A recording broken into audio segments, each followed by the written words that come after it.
Welcome to In the Know and Black Girl Podcast presents Enter the Chat, a special video series that looks inside the thoughts that go on into our private group chat. So welcome. This episode, we have Tiffany Aliche, aka the Budgetnista. And on this episode, we're going to be talking about getting your money straight. And we're having this conversation live from our living rooms. So let's hop right into this conversation because, child, we got a lot to talk about. We got to get us all right. First and foremost, I would like for you to introduce yourself. Just tell us how you got the name, who you are, how you did it. Just let us know. Sure. So I always like to start with, hey. Hey. I am Tiffany, but much better known as the Budgetnista, your favorite financial educator. I always claim that.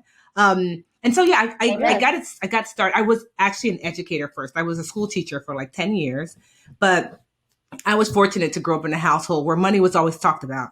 My dad was a CFO and an accountant, and I actually have 4 sisters. So the 5 of us just grew up learning about money, and I thought it was normal until about middle school when I was like, y'all don't do Thursday night money class? Well, what are y'all doing? Wow. So he would literally sit us down and this is how you budget. This is how you save. Instead of your Sweet 16, he would walk you to the bank to open up your first bank account when you were 16. And so it just became commonplace for me. And it wasn't really until college that I realized that most people didn't get that because my college roommate had debt collectors calling the room. And I was like, wait, what? And it was because her mom, who was a single mom and having a hard time, opened up credit cards in her name. And I was like, so literally I would go home and tell my father and he would give me advice. And then I would go back to school and give her advice. So that started kind of me teaching financial education. So in school, there was always like in college, it was like the go-to girl for hair, for advice, for whatever. I was the go-to girl. Well, if you have a financial question, ask Tiffany. But I didn't think anything of it really. I became a teacher after graduating school and I thought I'd be a teacher forever until the 2008 recession hit. And my school, because they were a nonprofit based school, they lost their funding and I lost everything. By 25, I'd bought a condo, and I thought I was doing well. Like I was making like $40,000 a year. In 3 years, I'd saved $40,000, put a down payment on a condo. I'd own my car straight out because I bought myself a little used car. I had like an 802 credit score. I was financially perfect. But by 2009, I'd lost my job. I'd lost my condo. I had to move out and back to my parents' house. I'd been scammed.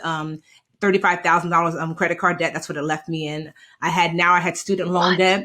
Mm-hmm. It was really like the darkest time. I always say I actually had less money when I was 30 than I did when I was 16. And I just didn't see a way out. But one thing I've learned, for me anyway, is the best way to dig my way out is to help others. So I'm like, well, Tiffany, let's take it back to the basics of what you do know. And I took it back to what I learned at home, how to budget, how to save, how to live under your means. And as I dug my way out, my friends started asking if I could help them. And the Budgetnista was born. My little sister gave me that nickname because she thought she was being funny. And she was like, oh, you know the fashionista? She is cute. But that's not you, girl. You the Budgetnista because you don't spend no money. But exactly, right? And so yeah, it really started just helping my friends. And it grew from there. And now it's like, I was just talking to my team today. I'm like, yo, and the team looks exactly like what I'm looking at now. It was a screen full of brown faces. And I just said, this is crazy. We're running an 8-figure a year business. These brown women, so 32 is really like when it hit like rock bottom, and I'm 41 now. And I was like going from negative $300,000 in debt to running a 8-figure a year company is crazy in the span of less than 10 years. And so It's just been like amazing and miraculous. And so, and also to do it of service to women and women who look like me is even like, cherry on the cake. So. Oh my God, you are a goddess.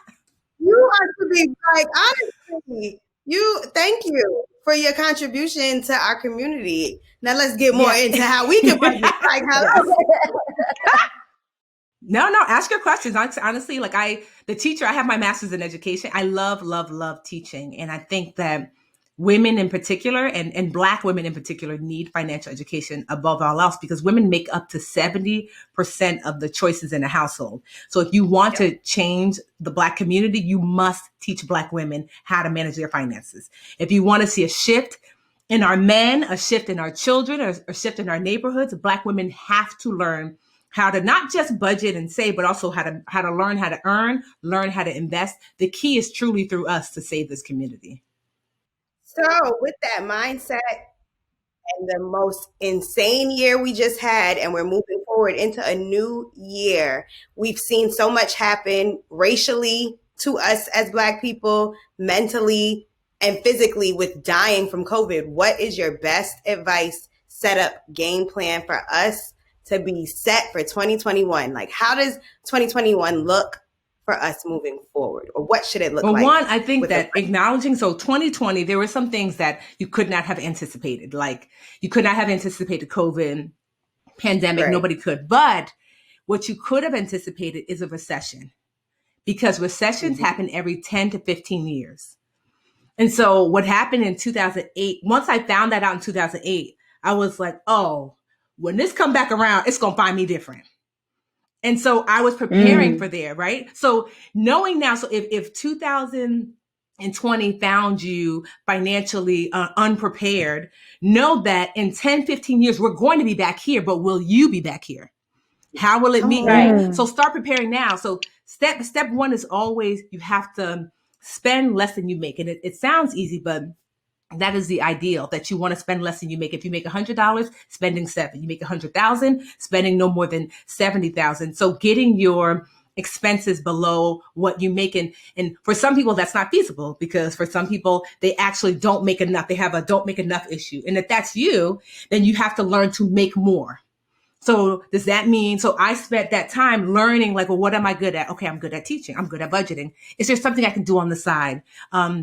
Maybe I'm good at cooking. Maybe, like social media is really starting to blow up and I could do more influencer things. What are ways that you can monetize who and how you are? Is it asking for a raise at work? Do you keep people call it a brag book, but my sister calls it Go Me, that whenever she does something at work, she's like, go me. Because when it comes time after that raise, she's like, actually, on the 19th. And so your Go Me folder should directly show how much you've saved or made the company, right? Because then you're not asking for a raise. You're like, so according to my Go Me folder, I made y'all $100,000 last year. You see what I mean? Yeah. And so that's like, so that's the key, that's how you prepare, not just for 2021, but beyond. Asking yourself, one, is there a way for me to live under my means? Or two, do I have to increase my means? Where am I going to put my focus? Unfortunately, some people, they focus on the wrong thing. If most of your money is going to bills and it's tight, that means you have a don't make enough issue. If most of your money is going to like expenditures that are not like essential bills, then you have a spend too much issue. So identifying, do I have a spend too much issue or don't make enough issue? And then focusing on that for 2021. I do have a question about budgeting, because let me tell you something, Tiffany. I seen you started with the sneakers. I know. Girl, I She mean, watching.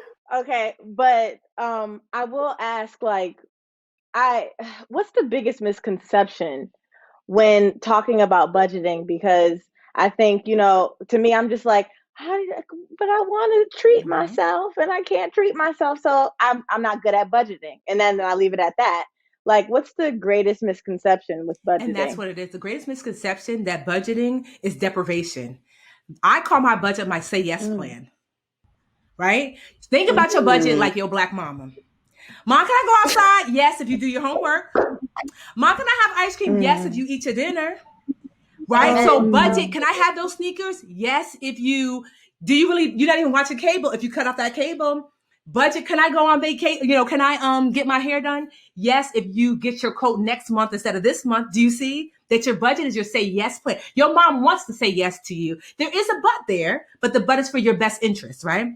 So yes, but. So if you look at your budget as your say yes plan, your budget wants you to have the thing. It wants you to have the sneakers, but it might say, you know what? Can you do it like this instead? Because at the end of the day, your budget wants you to comfortably be able to afford the things. Just because you can pay for something doesn't mean you can afford it. Right? Amen. So your budget wants you to be like, yes, you can afford those sneakers. No stress. Your budget really is a Black mom. Your budget is your Black mom. Like, yeah, baby, you can go outside. But she knows if you don't do your homework, in the long run, it's going to be a detriment to you. So yes, you can go outside when you finish your homework. Yes, you can have dessert after you eat dinner. You see what I mean? So think about that your budget is not there to restrain you. Your budget there is there instead to say yes to you, but to provide a yes in a way that is not just good for you short term, but long term. And so how I look at my expenses, and here are 4 things you should ask yourself before you spend any money. Do I need it? Wait, hold on. Look over here. Write this down. Please. I'm sure we'll also have the ding. So do I need it? Okay, 1. So do I need it? Do I love it? Do I like it? Do I want it? Need it, love it, like it, want it. Hey, need it. Oh, love it. Yes, like it, want it, right? So needs are obvious: food, shelter, clothing, water. Like needs are, if I don't get this thing, will I be able to maintain my health and safety? So that's what your needs are. So now I need this dress. A need is, okay, I actually need this food because I won't be alive. I need to get gas for my car because the car takes me to work. The work gives me money so that I can, pay my bills. So your needs come first, but truthfully, most of us take care of our needs already because you're here, right? Second are your loves. This is what we skip over. Your loves are something that is going to bring you joy a year from now. That's how you know, right? So I always ask myself, right? So this is how you can this is how I gauge. If you had Oprah's bank account, what would you do or do more of? Y'all tell me, if you had Oprah's bank account right away, what would you do or do more of? Get more video equipment. Get more what? And do it. I said get more video equipment. That's the passion to like build a team. Build a team. Okay. Build a team I could pay. Okay. Well, that's even better. You said improve your buy okay. in real estate. Invest in real estate. So do you see when I ask you if you had Oprah's bank account, you think like you have a limitless thinking. But if I were to say, what's the next thing you want to buy? You might say something that is limiting, right? Because what we skip over our loves because they seem so expensive. So we skip over them. And it's like, no, I actually want more of your money to go to things that a year from now, it is still going to bring you joy.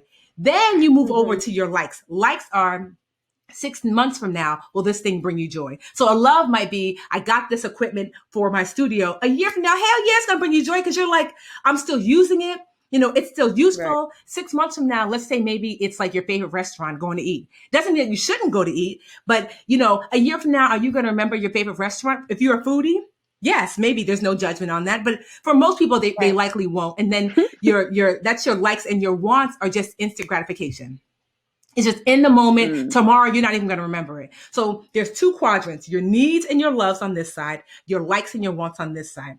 And you can spend your money any way you like, but know that the more money you spend on likes and wants, the less money you have for your needs and loves. I want you to live more of a life, right? So it's like, I'll give you an example. I had a best friend, I used to call her Fancy Girl, and she wanted what does she want? A Marc Jacobs bag, right? What do they go for? I don't know, $1,500, $2,000? I don't even know, right? She wanted a Marc Jacobs bag, but every time we went to Target, she would always be picking up, how Target gets you? Let me just get this. Let me just get that. Me being a budgetnista and nosy used to be like, I used to secretly be writing down every time she bought something at Target. Because she would talk about this Marc Jacobs bag over and over. Oh, I wish I had the money for it, blah, blah, blah. 3 months in, I added up. I said, girl, every time you go to Target, you get some random tchotchke that you don't remember where it is. It's added up to $2,000 in the last 3 months. And she was like, first of all, in my business, I said, I'm the budgetnista girl. Thank you. Right? I'm the budgetnista. You know what it was? I'm budgetnista girl. You got a flex. But I told her, so I want you to get the Marc Jacobs bag. Do you see? I'm the black mama who was like, get the bag, girl. You have this other stuff that you don't even need or remember. And you could have had the bag. So I'm not here to say, I want you to live more of a life. My friends would tease me because I didn't want to go to brunch every Sunday until I realized that I was saying it wrong. I stopped saying I'm not going to brunch. Instead, I would say I'm saving for Morocco. Amen. So so they'd be like, oh, Tiffany, you want to go to brunch? Nah, girl, I'm saving for Paris. Because they'd be like, oh, what? I want to go to Paris? I'm like, well, put your $30 up instead of going to brunch and put it into a savings account. And when I'm ready to buy my ticket, I'll get yours too. Do you see? More of a life. Need it, love it, like it, want it. Focus on your needs, focus on your loves. And then it's not about budgeting. It's about living a more fulfilled life. It's a lifestyle. It's the Okay. matters. I got to ask because so many things are happening. I need you back for a 2-hour episode for real. But I wanted to ask you, there are so many of us who are independent contractors.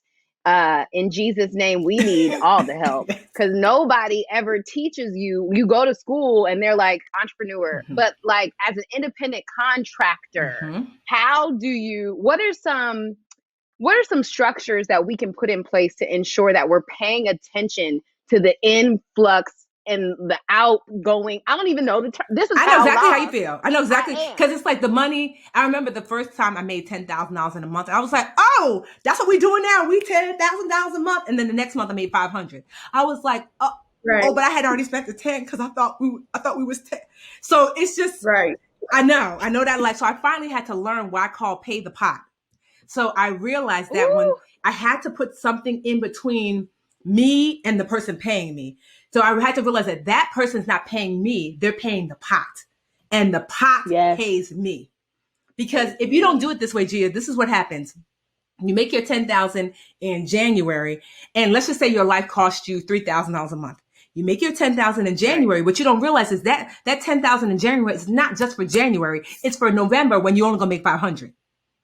So if you say, I want to pay myself $3,000 a month, let whoever pays you, they pay the pot, they pay. And regardless of what's happening, the pot is paying you your $3,000 a month, if it has it. So you see what I mean? So that's ideally you want to get to the point where whoever pay, and then in the beginning, it's hard to do this because of course, you're hand to mouth sometimes when you first start, but you want to get to the point where people are paying the pot and the pot pays you. And I cannot stress this enough that if you're an independent contractor, a new entrepreneur, 2 financial people that you need in your life more than anything else. You need yourself a good accountant, somebody who focuses on small business. Don't do it yourself, child. Because the first 2 years, I did not pay taxes. And I remember my accountant was my boy. And he was like, he would call me, be like, Tiffany, I was like, I don't have it, Carlos. Leave me alone. And then one day he caught me at ShopRite. Was like, you want to go to jail? I'm like, I don't want to go to jail. He was like, how much do you think you owe? I was like, I don't know, $30,000. He was like, did you even make $30,000? Girl, you're bugging. No, you don't owe $30,000. You owe $8,000. I was like, I don't have $8,000. He said it was $4,000, but because you didn't pay taxes in 2 years, the fees piled up. And that's when I realized it's expensive not to pay attention. It's expensive so I stopped that. So he put me on a payment plan and I ended up paying it. But so you need yourself a good accountant and you need a bookkeeper. You need someone who's going to help you with money in, money out. That is the lifeblood of your business. And so like and remember, everybody always says that they want an admin first and foremost. And we all make that mistake of getting our admin first. My admin, Michelle. Michelle was me. Hi, this is Tiffany. She is not available. Even my admin now, every new admin I get, her name is Michelle. Even though, like right now, my admin's name is Ebony. When she answers my inbox, her name is Michelle. Michelle been with me for 10 years. People are like, damn, Michelle been with you for 10 years. I'm like, you don't need an admin. You need a bookkeeper. It's money in, money out, and somebody who's going to help you day to day. And you need an accountant because if you don't have any money, you don't have any business. So Gia, start with that. Get to a point where you can, whoever pays you pays the pot. And decide how much you want to make a month. I don't care if you have $100,000 a month. If you've decided that the pot is going to pay you $3,000 a month, let it pay you that. And as you get more stabilized, you can say, okay, I can afford to pay myself more. So instead of 3, I'm at 5,000. I can afford to pay myself more. Instead of 5, I'm at 10,000. So pay the pot and the pot pays you. Can you break down what the pot could be? Could that be an LLC? Could that be, certain type of account? Just so that people are a little more So when aware. you first start your business, you're likely going to start just a regular LLC, so that's a pass through. So what that means is whatever the government looks at what your company makes as you too. So that is when, and you're going to be paying self-employment tax. It depends when you live, how much that is. So you'll be paying, your tax, but you'll also be paying self-employment tax. And as your company grows, typically once it gets to about 6 figures or more, you might want to consider becoming what's called the SCorp. That's still pass through, meaning that what the company makes, you make as well. So if the company makes, for example, if the company makes $100,000 and you only pull out 30, right? And then you leave, you pay 30 to your employees. And so that leaves $40,000 sitting in the account. Maybe you're like, I want to save 40,000.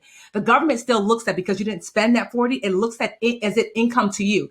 Savings is still considered income to you. So you still have to, you personally will be responsible for that money. And I had to learn that the highway, like, what?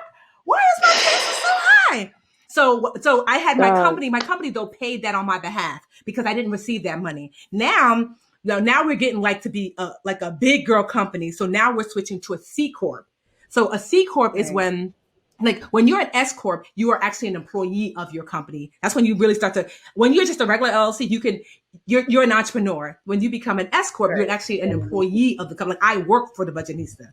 And as a C-Corp, that's when it's super separated. Like, I can leave that money in the Budgetnista and I won't get taxed for that. Like, I am a total separate entity as a C-Corp. So, starting off as an LLC is fine. And you would want to, that's why an accountant that focuses on small business is so important, because they're going to help guide you. Because I have made so many mistakes, so many tax mistakes, because trying to do it on my own, like, I know money. Personal finance and business finance are two different things. The sooner you get help, the better. I mean, I cannot express enough that if I could have changed one thing, it would have been to get a professional financial business help from the very beginning instead of hiring anybody else. Amen. Wow, Jesus. Practically speaking, it's kind of twofold. How do you split your money as far as a checking account and savings account for like expenses, luxuries, safety nets, and also, is there really a need or a purpose for a savings account given that interest rates are practically non-existent? Like, should that even exist in your portfolio where you split your money? Yes. So this is what, like, you're talking about personal finances, right? Yes. So I have 4 accounts. So first account, 2 checking, 2 savings. The 2 checking I have are what I call my it's my deposit account, but also my spending account. So when money comes in, for me personally as Tiffany, it lands in this deposit account. It's the only account linked to my debit card. And then that deposit account will then send some money to my bills account. You should have a separate checking account for bills always. Right? I used to be the overdraft queen. What? I used to be overdrafting like I used to be like, damn, like, I was only $2 short. Yo, the overdraft. I wasn't anticipating the song. Right? But so until I separated my checking account, I was like, okay, so the bills account, one way in, one way out. The bills account gets its money from this deposit account. And the only way out is that the bills account has to pay a bill. So I have my bills account, my bills automated. So that way I don't have to worry about it. All I have to make sure is every 2 weeks that my money is sitting in my bills account. Those are my 2 checking accounts, right? And then that same deposit account sends money to my emergency savings account. I put it in an online only savings account because regular brick and mortar banks give you no interest whatsoever. They weren't giving interest when even interest is being given out. But to answer your question, Bex, the purpose of emergency savings is not to earn money. The purpose of emergency savings is it's your first line of defense when the ish hits the fan. So if you were to lose your job and you were about to lose your job, it's like, right? Check this right? out. That's what your emergency account is literally like, get this dance. Your emergency account was like, girl, that's why you're supposed to put some money in me. Now you're looking at me, I'm looking at you. Like that Diddy meme. You know the Diddy meme with like the dude with the blonde hair looking at Diddy like they're looking at each other. Yes. So you have to exactly. Like so you have to, you want to put at least, ideally, you want to start to save up to at least ideally 3 months worth of savings at minimum. I like to get to at least 6 months. I have a year because like it traumatized me, the recession. I was like, I'm never going back there, but minimum 3 months, ideally 6 months or more in your savings account. Don't worry about earning interest. That's not what it's about. It is a safety net that if something happens, you instantly have a soft place to land and how to figure it out 3 to 6 months. Like, what am I going to do? And then the third savings account, or the second savings account, and the fourth account is, I call it my long-term savings. So this can be like one or multiple. Maybe you're saving for a house or a car. Maybe you're saving to invest. So that's where I am now. Like my husband and I, we were saving for a house, then we bought one, and then now we put money in there, and then we transfer it to invest. And now we're actually saving to buy investment property. So that fourth account can be multiple accounts, but it's for your big purchases or big deposits you're going to make into investing. So those are the four. And so go ahead. Oh, sorry. I'm sorry, Tiffany. No, I was going to say, what ends up being left in your deposit account gives money to your bills account, gives money to your emergency savings. That's at an online only bank, gives money to your long-term savings account. And what's left here is your allowance, basically. So, and it's attached to your debit card. Your debit card is never attached to your bills account. They're going to ask you if you want a debit card. You don't, right? Because if you have one, you're going to be swipe or no swiping. We all know, Dora, right? So like that, then that's all that's left. And so what I love about it is that when I go to swiping my debit card, I know one thing: I'm not spending bill money. I'm not spending my savings, my short-term savings. Right. I can never spend those things because those things have been dispersed already. What's left is what I can spend.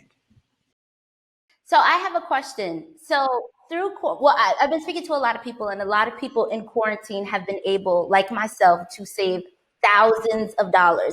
So I took the liberty to my friend who is an accountant to help me with that situation. Like, help me get on a budget, help me get this right. Now, the problem is I have thousands of dollars just chilling in a savings account. And I know that I want to move it and possibly put it in an investments account and start to, get into the world of stocks and everything. And I have all of the 4 accounts that you're mentioning. But what advice would you give to someone who is currently in the pandemic, saving all this money, but not really sure on what to do with it, whether keeping in a savings account or just continuously pouring into that account and just waiting to see what happens essentially when this is all over? That's a great question, Alicia. So what I would do is I always say first, because sometimes people think they're doing better than they are, right? They're like, oh, girl. I'm like, do you have 3 months of emergency savings? Talk about I'm like, well, then sit easy. It's cute, but not that cute. Because at least you have to, that's your foundation. Now, once you have your 3 months, then you're like, okay, now I actually want to, from the excess, that 3 months is supposed to just sit there bored. Let it sit there because we don't know what's going to happen. I don't care how dope, how fly, everybody needs to have that cushion. And now if you have your 3 months at least, and now you're wanting to invest, best thing to do, especially if you don't know how to pick individual stocks and bonds, most people don't, is to look into an index fund. Index funds are typically mutual funds or most index funds are ETFs. So an index fund is a basket typically of investments, meaning that you don't have to pick the individual stocks and bonds. An index fund will follow an index. An index is like, I'm sure you've heard of like the S&P 500, the Dow. So the S&P 500 is probably the most popular index fund that people like to follow. So the S&P 500 is 500 large U.S. based companies that's on the stock market. So these 500 large companies are a good indication of the stock market. So people will pick a fund that mirrors the S&P 500. So you can literally Google index fund that mirrors S&P 500. And when you do that, so the way the stock market works is that over the last 100 years, it has always gone up. What you see in the middle is that it dips and goes up and down, but up and down on its way up. I want you to think of the stock market like when a little kid draws a lightning bolt. You ever see a kid draw a lightning bolt? It looks like this, but it's on its way up. So that's the stock market. Yeah. So if you put your money in an index fund that follows the S&P 500, then your money, even as it dips and goes up and down, will be up and down on its way up. And you don't have to think about it. You can kind of basically set it and semi-forget it. And you want to practice something that's called dollar cost averaging. Some people try to figure out, well, when do I put money in? You just tell yourself on the 15th, on the 1st, or whatever of every month, I'm going to put my $100, my $50, my $1,500, whatever that looks like, into the index fund. Like, because you're going to catch the index fund sometimes on its way up. You're going to catch it sometimes on its way down, but you're going to average out because you can't really time. They call it timing the market. It's like double dutch, like that girl, like, wait, girl, just jump in the rope, because you're like back and forth. No, if you just put your money the 15th of every month in my S&P 500 followed index fund, I know that like I'm gonna catch it sometimes when it's good, I'm gonna catch it sometimes when it's bad, but on average, it's going to be decent for me. And over the long period of time, because remember I said the stock market over a long period of time always goes up, even as it dips. If you just do that, you'll be better off than like 99% of most people. And so put your money in the index fund. Well, of course, I always tell people this, that you reach out to your financial expert, because I am not your personal advisor. So sue your grandma. This is personal. Right, this is not your personal advice. This is just what I personally do. So that's my little disclaimer. But yeah, so that's what I would suggest. If it was me, I would put my money in the index fund and set it and semi forget it. But only after I had a serious savings cushion, because there's no way to avoid financial trauma. Everyone has hard years, but will you be prepared to ride them out? And it's going to be your emergency fund that allows you to do so. So we've talked about what to do with our money, but what is the advice you can give about how we think about money? Because a lot of people don't even look at their money because they're afraid of it, or because they believe in scarcity so much that they don't ever think that there's room for abundance or growth when it comes to money. So in changing our mental approach to dollars, what's something that you can say to people that are listening? It's hard. I'm not going to lie, because I still have some PST from the last recession. And I thought I'm going to go broke any day. I'm going to go broke. Today's the day. I remember my business was making several six figures, and I was still living in a room because I was afraid to get an apartment, because if I get an apartment and then the business doesn't work, and I'm like, girl, you're making $300,000 a year, your business, you can afford an apartment. And I was like, and I was still like living even then my business had hit 7 figures. I was still living in the hood. And I remember like it hit me one day. I had just, I was coming out, I was living in housing. I was coming out, and this girl came out, and she was like, I just took your webinar. Meanwhile, it was a recording. She thought it was live. And that's when I realized, why are you here, ma'am?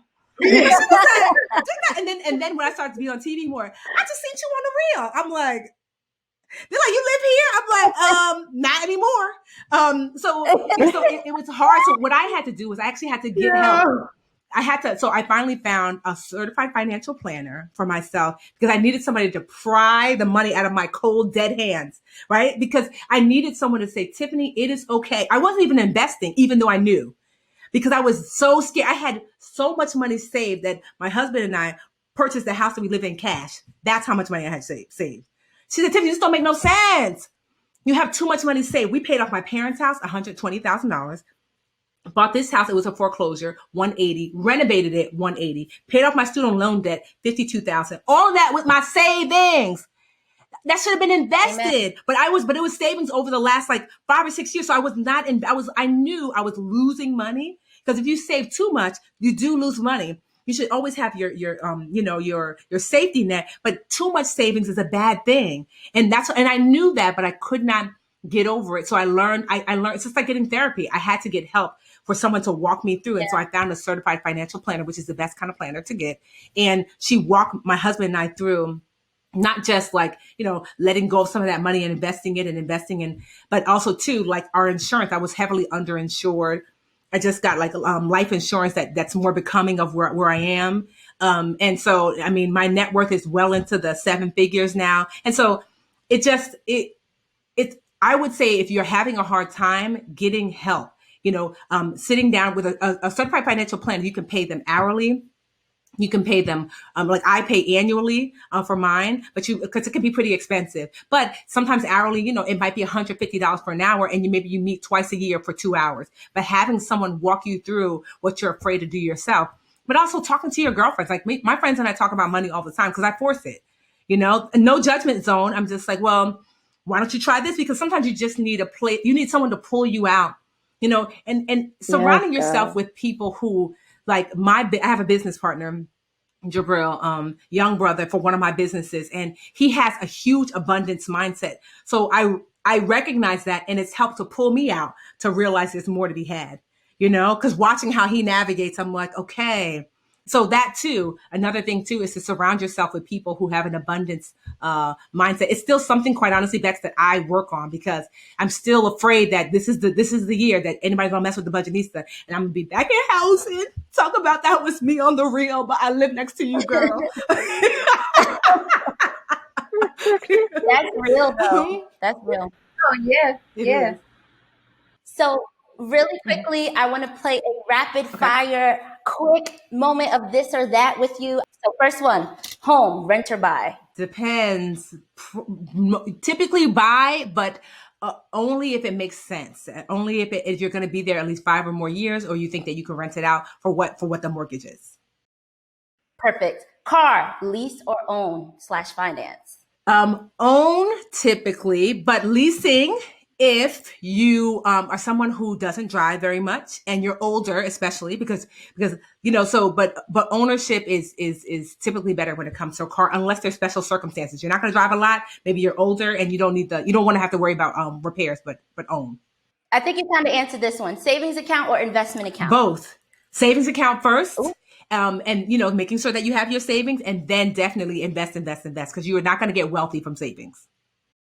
Okay, and this one, we have to have you back on this one, child, because this is a conversation on its own. Cash or credit?